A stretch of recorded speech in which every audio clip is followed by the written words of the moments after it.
ben salut à tous et bienvenue dans ces nouveaux épisodes de l'été de Carnet de Rando. Alors, cet été, où est-ce que je vais vous amener? On va partir entre juillet et août sur les traces d'un tout nouveau GR qui s'appelle le Chemin Urbain 5. Et pour nous guider, au moins pour les 2 premiers épisodes, je ne pouvais pas avoir une meilleure personne. J'ai le créateur du GR. Alors Jean-Paul, salut. Bonjour. Est-ce que tu peux me dire qu'est-ce qui va se passer sur ces 2 premiers épisodes consacrés au Chemin Urbain 5? Qu'est-ce qu'on fait aujourd'hui? Alors ce qu'on va faire aujourd'hui, on va partir de Nasbinal. Nous sommes devant l'église de Nasbinal et ça va être l'occasion de découvrir tout un tas de paysages de régions géologiques différentes. La première, c'est l'Aubrac, on y est dessus. Super. On va aller le voir de suite. La deuxième, ça va être la vallée du Lot, puis l'Écosse et Cévennes. Yeah, super. Et on terminera dans les Cévennes pour la partie lozérienne avant d'attaquer la partie gardoise. Mais ça, c'est une autre histoire. Ça sera on une autre verra histoire. ça au mois d'août. Ça va nous occuper, je vous dis, entre juillet et août, 329 km. C'est parti? Voilà, allez, c'est parti. Allez, je te suis, on y va. On y va.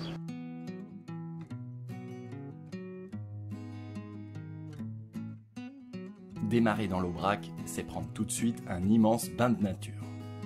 Il faut dire qu'avec près de 2000 espèces de plantes recensées sur son plateau, sa flore compte déjà parmi l'une des plus riches d'Europe. L'eau y est particulièrement présente. Ruisseaux, étangs, tourbières, mais aussi cascades, comme celle du Déroc, immanquable après avoir quitté Nasbinal. Bon, la cascade du Déroc, c'est hors GR, mais c'est incontournable. Vous avez vu, c'est trop beau. Vous pouvez juste ne pas la manquer. Franchement, c'est un tout petit crochet de rien du tout. Le randonneur évolue ici dans un vaste océan de verdure, qui n'est pas sans me rappeler un certain Césalier. Buron solitaire, posé sous la voûte azur infinie du ciel, ondulation de pâture verdoyante.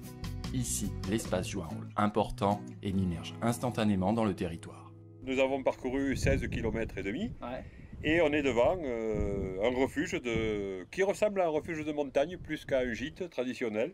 C'est les Rajas. Alors, on appelle ça un buron ici. Voilà. L'Aubrac, c'est une terre très verdoyante, très humide. Et les agriculteurs, ils font paître leurs vaches en estive. On appelle ça l'estive. Les bêtes montent ici le 23 mai. Le jour de la Saint-Urbain, et comme par hasard, on est sur le chemin urbain 5. Ça tombe bien. Et ces burons, les agriculteurs, ils venaient, ils passaient donc 4 mois de l'année, ici, avec leurs troupeaux, et récoltaient le lait. Et dans ces burons, ils transformaient le lait en fromage. En quittant les Rajas, je m'apprête à tourner la première page de l'itinéraire. Au-delà du col de Bonnecombe, le chemin urbain 5 quitte le plateau et descend à travers la forêt en direction du Monastier et de Grèze. Avec ses maisons en pierre typique, ses ruelles agréables, son four ancien et son abreuvoir, Grèze compte parmi ses villages charmants traversés par le chemin. Au même titre que Sénaré, quelques kilomètres plus loin. On est maintenant face à la vallée du Lot. On va arriver bientôt à la ville de Mende, qui est le chef-lieu du département de la Lozère. Voilà, et là on se trouve au pied d'une vierge, au-dessus du village de Sénaré.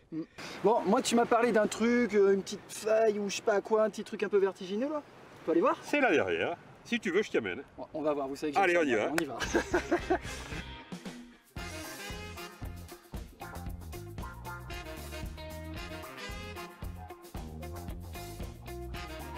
Ne ratez pas une occasion de vous percher sur l'un de ces points hauts qui parsèment l'itinéraire et qui offrent de vastes panoramas sur le territoire.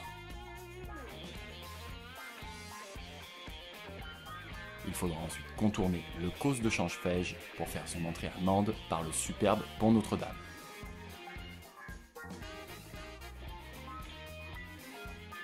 Là, impossible de passer à côté de la ville de la cathédrale où nous attend Emmanuel. Bon Emmanuel, salut. Bonjour.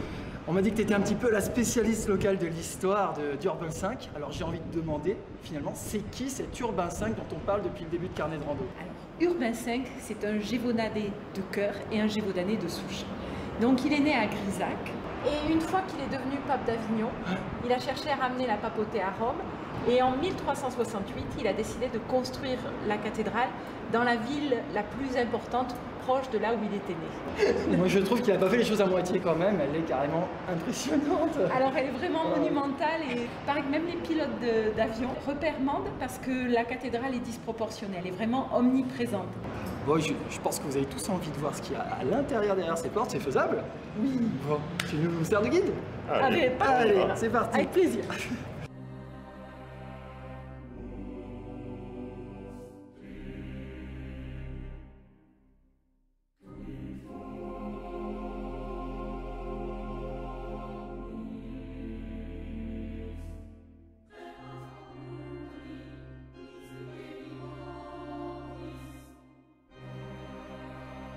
Emmanuel, elle est super grande cette basilique cathédrale. C'est quoi les immanquables en fait quand on a réussi? Alors les immanquables, il faut aller voir le battant de la cloche, parce qu'avant nous avions la plus grosse cloche. Il faut voir les belles tapisseries d'Aubusson, il y a 8 tapisseries d'Aubusson. Il faut surtout regarder la Vierge Noire, Notre-Dame de Mende. Là on a une très belle Vierge auvergnate du XIIe siècle.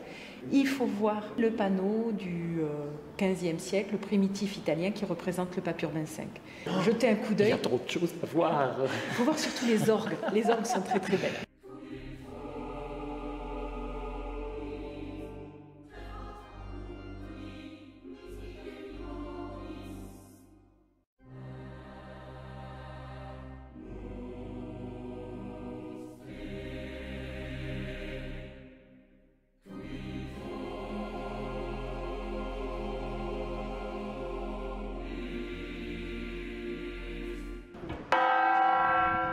Et voilà, c'est ici, au sommet de la basilique cathédrale de Mende, que se termine cet épisode de Carnet de Rando. Franchement, super, merci pour la visite. J'ai l'impression que tu m'as fait un beau cadeau en m'offrant cette petite sortie au sommet au clocher. C'était vraiment top.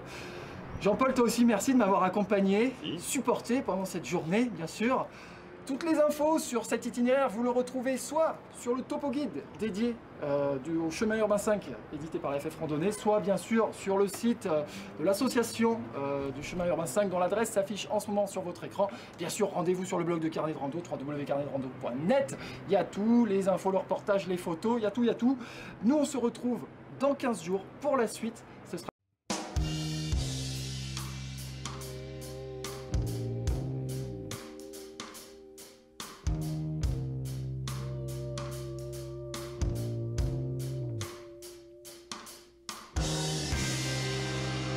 Salut à tous, Carnet de Rando sur le chemin urbain 5, deuxième épisode, c'est reparti. Jean-Paul, je suis ravi de te retrouver. Eh bien, bonjour. Merci de m'accompagner à nouveau. Alors, après l'Aubrac, après les gorges du Lot, on approche maintenant, je crois, des Cévennes. Oui, alors on va voir les Cévennes aujourd'hui, mais pour l'instant, nous sommes sur le mont Lozère. D'accord. C'est granitique. Et voilà, on est sur du granit, de bonnes roches primaires. Qu'est-ce qu'on va voir? Eh bien, mais vous allez voir, on va vous faire la surprise. Vous allez en avoir plein les yeux, plein les mirettes. On dit rien. On dit rien. On dit rien. On va vous allez découvrir. voir. Allez, on se met en marche.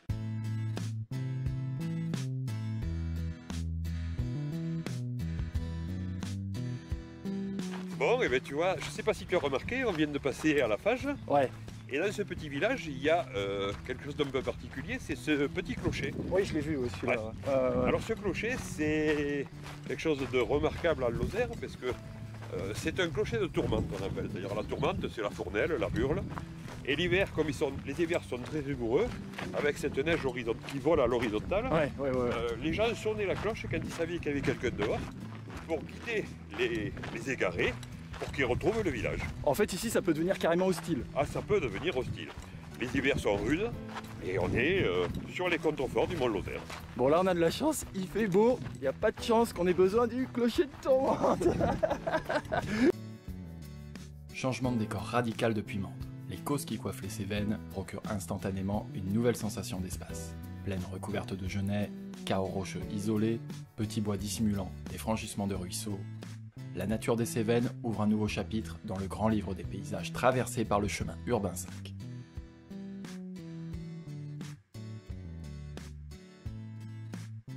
Au rang des curiosités, en quittant la Fage, on rejoint assez vite le Champ des Bondons, second site mégalithique de France. Bon, c'est le pays des menhirs ici?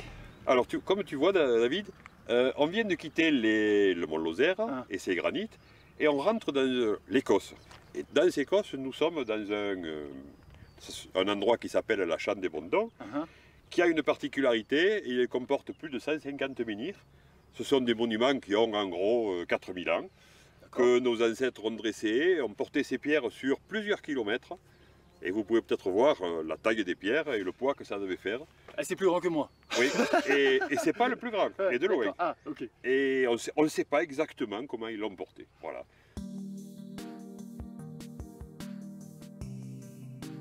Voilà, c'est officiel, nous faisons notre entrée dans le Parc National des Cévennes, 4e parc créé en 1970 et le seul à être situé en moyenne montagne. En toile de fond, les gorges du Tarn, que l'itinéraire va rejoindre au niveau d'Ispagnac.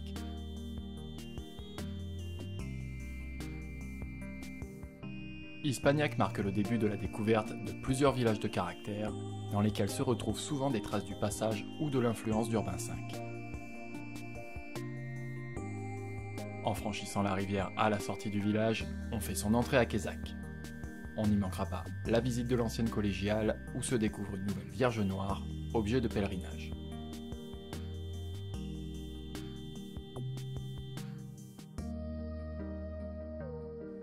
Après Quézac, Florac, une belle bourgade posée au pied du Cosméjean et où est établi le siège du Parc National des Cévennes.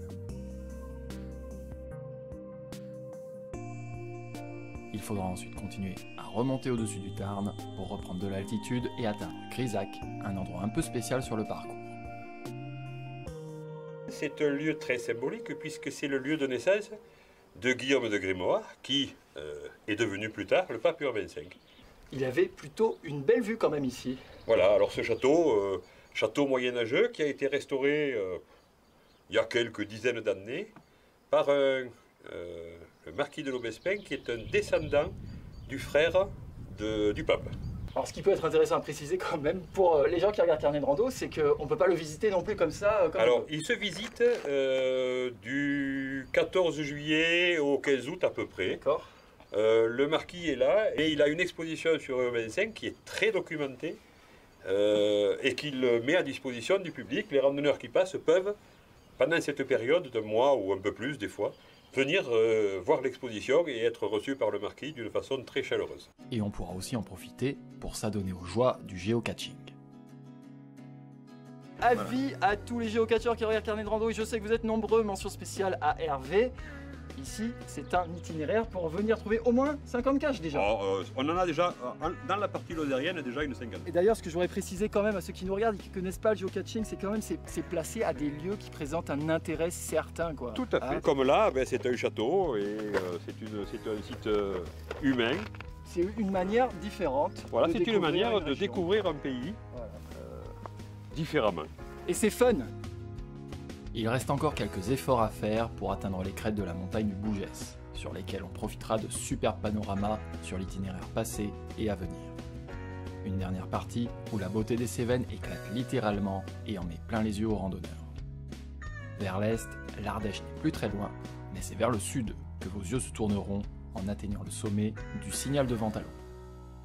Ouais, ça y est, nous sommes au point culminant de notre rando cévenole.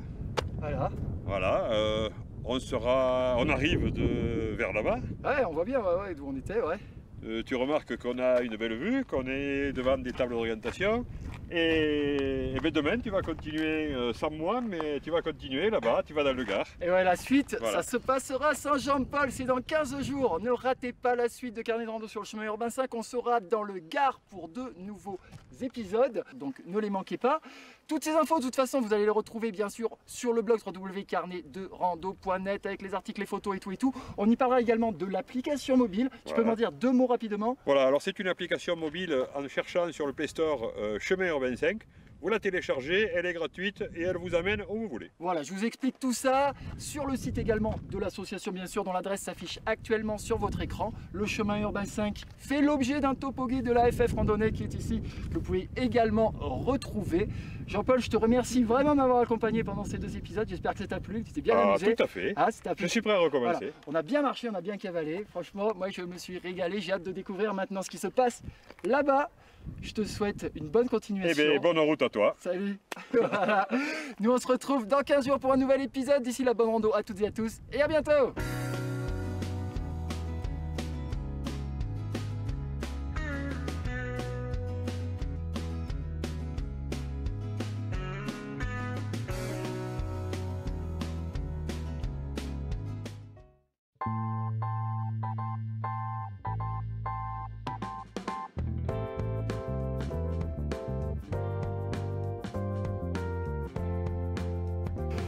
Carnet de rando sur le chemin urbain 5, c'est reparti pour de nouveaux épisodes, cette fois dans le Gard. Derrière moi, la Lozère et les Cévennes, devant la plaine du Gard qui arrive, mais encore un petit bout de Cévennes qu'on va découvrir cette fois avec Anthony. Anthony, salut. Salut. Merci de me rejoindre et de me guider pour ces nouveaux épisodes. Alors, qu'est-ce qu'on va faire aujourd'hui ? Donc on va poursuivre ton itinéraire sur les traces du pape urbain V. Donc on va poursuivre la phase cévenole gardoise. On va descendre sur Saint-Jean-du-Gard, prendre les vallées du Gardon pour aller jusqu'à Mialet, où là on fera un petit détour pour prendre un peu le frais dans la grotte de Trabuc. Et puis après on poursuivra la Bambouseraie et on arrivera à l'entrée de la porte des Cévennes à Anduze. Allez, on vous emmène avec nous, sortez la crème solaire, c'est parti pour la rando.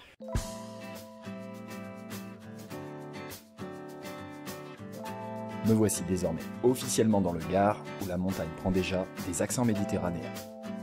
Parti du signal Saint-Pierre, nous descendons vers Saint-Jean-du-Gard par de petits sentiers ombragés où se dissimulent parfois des choses inattendues. Là David, arrête-toi, stop. Sinon tu vas être comptabilisé. Comment ça ? Là on a placé un compteur de fréquentation. Donc c'est 2 dalles enterrées dans le sol qui permettent de compter le passage du randonneur sur l'itinéraire. Voilà. Normalement il doit être là-dessous, voilà. Hop, et là, bon après il faut retraiter la donnée, là on est à 38 000 passages depuis 2010. Donc voilà, toutes les données sont rentrées dans l'ordinateur et après qui seront traitées par un logiciel. Voilà, ça nous permet de faire des analyses plus poussées de l'itinéraire et puis d'argumenter derrière l'intérêt d'intervenir sur les sentiers pour les raisons budgétaires, promotion, valorisation, intervention, travaux, voilà. La descente vers Saint-Jean-du-Gard se poursuit avec la sensation grandissante de ne plus être seul dans la forêt. Écoutez. Ah, je sais pas si vous entendez les cigales. Là, on se sent presque arrivé à la mer déjà. Je sais pas, qu'est-ce que t'en penses, Anthony ? Encore un peu de chemin quand même. Le chemin urbain 5 fait maintenant son entrée à Saint-Jean-du-Gard en passant sous le pont-vieux. Ici, c'est le Gardon de Saint-Jean qui coule, à ne pas confondre avec celui de Mialet que nous allons rejoindre d'ici une petite heure et demie de marche. Dans ce secteur, beaucoup de rivières portent ce nom et se rassemblent pour finalement former le seul et unique Gardon que le parcours rejoindra plus tard en dessous de Vesnobre. Pour l'heure, c'est direction le pont des Camisards qui enjambe le Gardon de Mialet pour nous raconter une histoire chère au pays cévenol. Donc là on est sous le pont des Camisards. Donc les Camisards, c'est une histoire importante ici dans les Cévennes, puisque ces protestants, les agriculteurs cévenols à l'époque, sous Louis XIV, qui ont été persécutés suite à la révocation des Dividendes en 1685.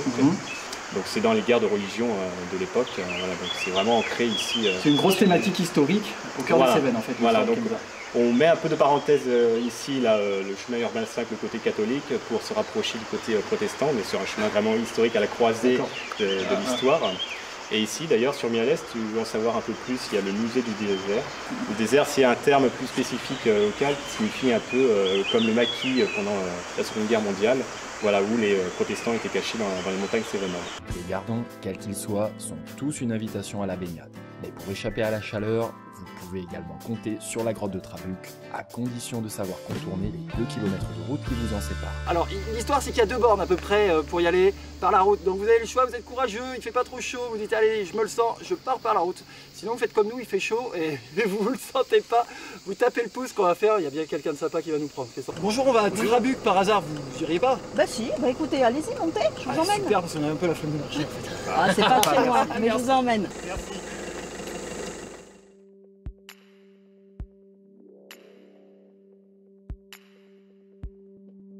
Connues depuis l'Antiquité, les grottes de Trabuc ont abrité plus tard nos fameux Camisards. Aujourd'hui, elles accueillent près de 70 000 visiteurs par an qui viennent déambuler dans des galeries équipées et illuminées pour y admirer de superbes concrétions et des lacs souterrains. l'ambiance. Regardez-moi ces formations, quoi. En plus, franchement, il fait beau. Hein. La petite pause fraîcheur sur l'itinéraire. Débutée en 1899, l'exploration a révélé 7 km de galeries. Le clou du spectacle, en tout cas, c'est assurément la salle des 100 000 soldats à ne manquer sous aucun prétexte. Alors ce qui est intéressant, je crois, sur cette étape, c'est qu'on peut finalement marcher et découvrir pas mal de sites parce qu'il y en a encore un qui nous attend un petit peu plus loin.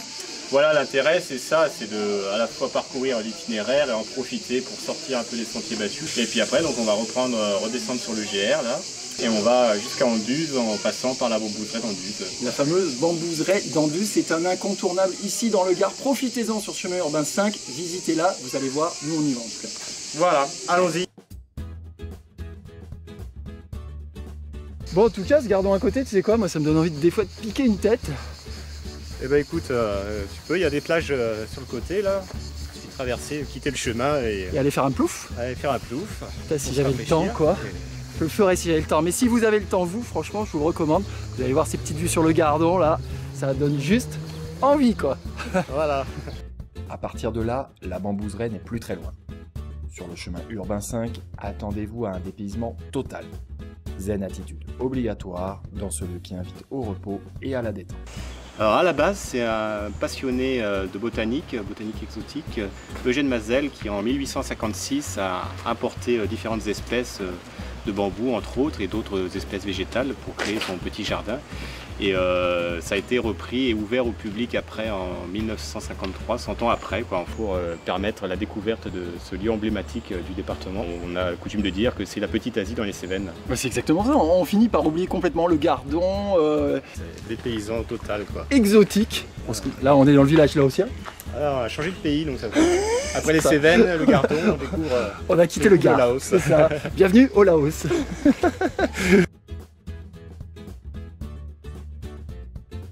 Officiellement, Anduze est la fin de l'étape. Mais pour l'occasion, on a fait quelques kilomètres supplémentaires pour aller profiter d'un lieu et d'une vue grandiose sur cette commune qui marque la fin des Cévennes. Et voilà, c'est ici au château de Tornac que s'achève ce 3e épisode de Carnet de Rando consacré au chemin urbain 5. On a été un petit peu plus loin qu'Anduze, on voulait un lieu un peu symbole comme le départ Signal Saint-Pierre, finir sur un lieu haut, vous montrer un petit peu cette porte des Cévennes qu'il y a derrière nous. Pour faire ce que vous avez vu dans cet épisode, bien sûr, vous pouvez tout retrouver sur le blog de Carnet de Rando, c'est www.carnet-de-rando.net, reportage photo, guide pratique, vidéo, il y a tout, mais il y a aussi pas mal de choses. Il y a le site de l'association du chemin urbain 5 dont l'adresse s'affiche actuellement sur votre écran. Il y a le topo guide, ici le chemin urbain 5, mais il y a plein d'autres choses. Anthony, tu me les présentes? Alors, donc une partie... Donc il y a le Gard à pied, le fameux topo guide départemental. Et après, il y a les collections locales, donc de la collection départementale Espace naturel gardois. Donc les fameux cartes guides qu'on peut se procurer où? Alors le mieux, c'est de retrouver sur le site de l'Agence de développement de réservation touristique du Gard. Dont l'adresse s'affiche également sur votre écran. Voilà, tourismegard.com. Super. Bon, nous on se retrouve dans 15 jours. T'es chaud? Voilà, mais on va poursuivre l'étape, on va continuer à s'entraîner. Un final éblouissant, on en reparle dans 15 jours. D'ici là, bonne rando à toutes et à tous et à bientôt. Au revoir.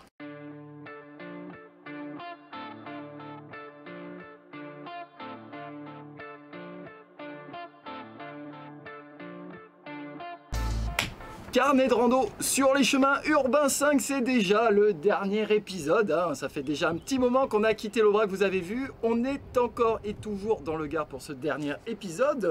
On vous a laissé à Anduze il y a 15 jours, nous voici à Vézenobre. C'est quoi le programme aujourd'hui, Anthony? Alors la dernière fois, on était derrière justement sur les Cévennes. Donc on quitte maintenant le relief, on va attaquer la plaine, passer un peu dans les vignobles et la garrigue. Et on va remonter, flâner un peu dans les ruelles d'Uzès avant de repiquer après sur le pont du Gard où on finira l'étape un peu au-dessus à Castillon du Gard. Un final au pont du Gard, moi je vous dis, ça se manque pas. En plus on va marcher vite parce que derrière c'est un petit peu orageux. On croise les doigts pour pas prendre l'orage. Ça devrait le faire. T'as pris ton impair? C'est bon. Bon, allez, on tente le coup, c'est parti.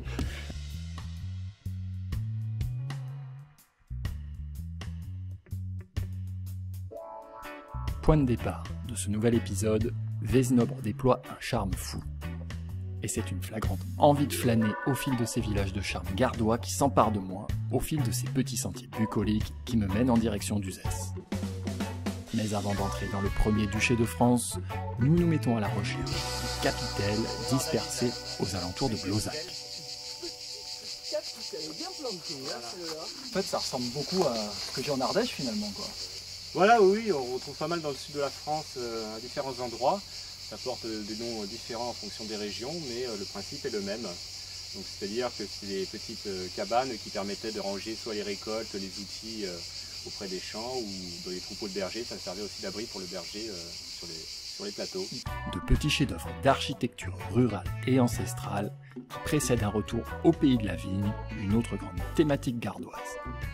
Une rupture paysagère marquée et très identitaire de ce territoire, avant d'enjamber un petit pont romain qui va nous mener aux abords immédiats d'Uzès, autre étape remarquable sur ce chemin urbain. Quand vous arrivez à Uzès, ce qui vous saute aux yeux, ce sont essentiellement les tours qui se trouvent au centre de la cité. À l'origine, c'est sans doute un château, un seul château unique, qui, à la faveur de partages familiaux, a été acheté par différentes personnes. Et pour une part, le duché d'aujourd'hui, conservé par la famille d'Uzès, qui est la famille qui le possédait cette partie à partir du 9e siècle sans doute, et jusqu'encore aujourd'hui. Par contre, la tour de l'évêque a été achetée justement par le pouvoir épiscopal à partir du XIIIe siècle en 2 temps. Après une promenade dans le vieux Uzès, nous voilà déjà repartis sur le chemin urbain 5. Une randonnée aux accents méditerranéens qui va nous conduire à Verpont-du-Gard, à la sortie duquel nous attend notre première rencontre avec les vestiges encore en excellent état de l'Aqueduc romain.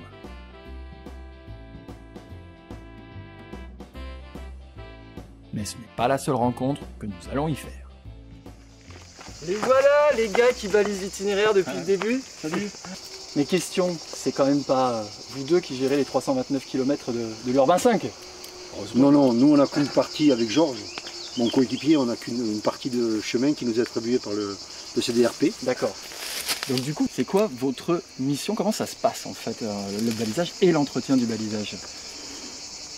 Ben, notre mission c'est d'assurer le marquage des points remarquables, tant GR, les couleurs rouge et blanche, que le PR jaune, et assurer la continuité d'un itinéraire pour des pratiquants de randonnée.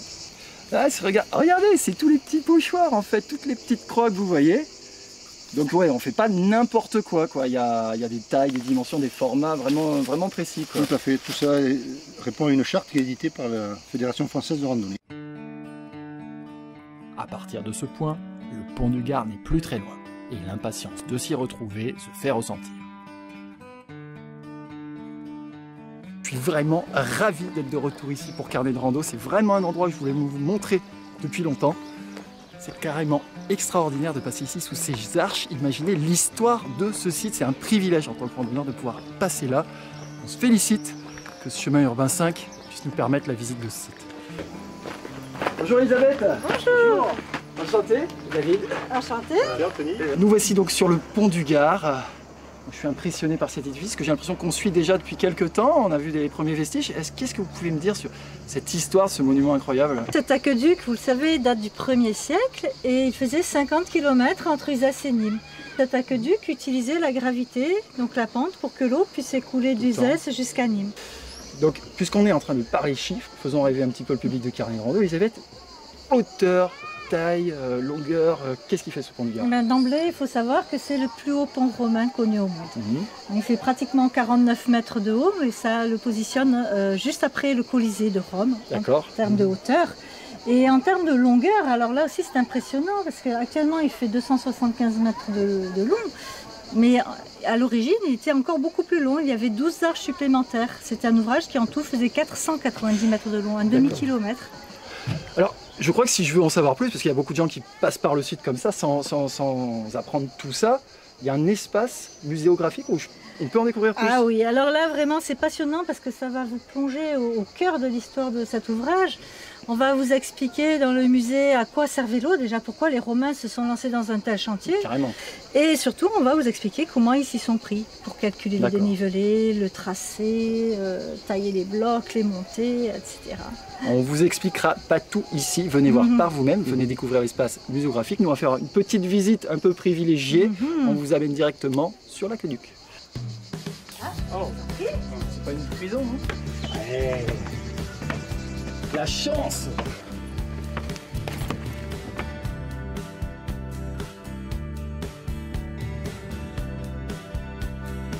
Traverser le pont du Gard en suivant l'aqueduc est une expérience unique qui offre de magnifiques points de vue sur le site. Franchement, ici, on n'est pas les rois du pétrole quand même, quoi. Regardez cette vue de fou. Mais ce n'est pas le seul endroit pour profiter d'un panorama inédit sur ce lieu de légende. Et ben voilà, on n'est pas à Avignon mais à Castillon-du-Gard, mais ça signe quand même la fin de ces 4 épisodes de Carnet de Rando consacrés au chemin urbain 5. Alors donc beau final ici à Castillon, à vue sur le pont du Gard, hein. C'est quand même un des endroits où on peut le voir de loin comme ça. Voilà, c'est même l'un des seuls sites où on peut le voir, on peut en profiter le long du chemin aussi, les seules vues sur le pont du Gard de loin, une autre vision que sur le site même. Voilà, que vous aurez en marchant un petit peu plus. Alors, cette étape ainsi que tout ce que vous avez vu, on va vous le rappeler une dernière fois. Vous pouvez bien sûr les retrouver sur le site internet de Carnet de Rando, c'est www.carnet-de-rando.net. Également sur le site de l'association du chemin urbain 5, dont l'adresse s'affiche actuellement sur votre écran. Et puis bon, on va quand même rappeler les topos, hein, parlons-en des topos importants. Celui de la Fédé, bien sûr, le chemin urbain 5, hein, c'est la petite bible pour le parcourir en toute tranquillité. Voilà. Le Gard à pied, dont on a le parlé. Classique, le Gard à pied, voilà, on a parcouru un peu des portions d'itinéraire, notamment sur Blozac aujourd'hui, le chantier le chemin de Captel. Indispensable, et surtout les carto-guides édités par le Gard. Voilà. Un petit peu votre outil promo rando quand même. Voilà, sur chaque territoire, c'est un réseau multi-activités qui permet de découvrir le territoire à pied, à cheval ou à VTT. Voilà. Donc tout ça, vous le retrouvez sur le blog. Anthony, grand merci de m'avoir accompagné sur ces 2 sessions gardoises. Franchement, c'est cool, j'espère que ça t'a plu. Merci, voilà. c'est un plaisir. C'était chaud par moment, mais ça c'est fait. Mais j'espère que tu en as bien profité quand même. Ouais, carrément. Franchement, ce chemin urbain 5, moi, je vous le dis, c'est juste un régal. Nous, on se retrouve dans 15 jours. Ce sera la rentrée quasiment. Une nouvelle destination qui est encore inconnue. D'ici là, bonne rando à toutes et à tous. Et à bientôt. Salut! Au revoir!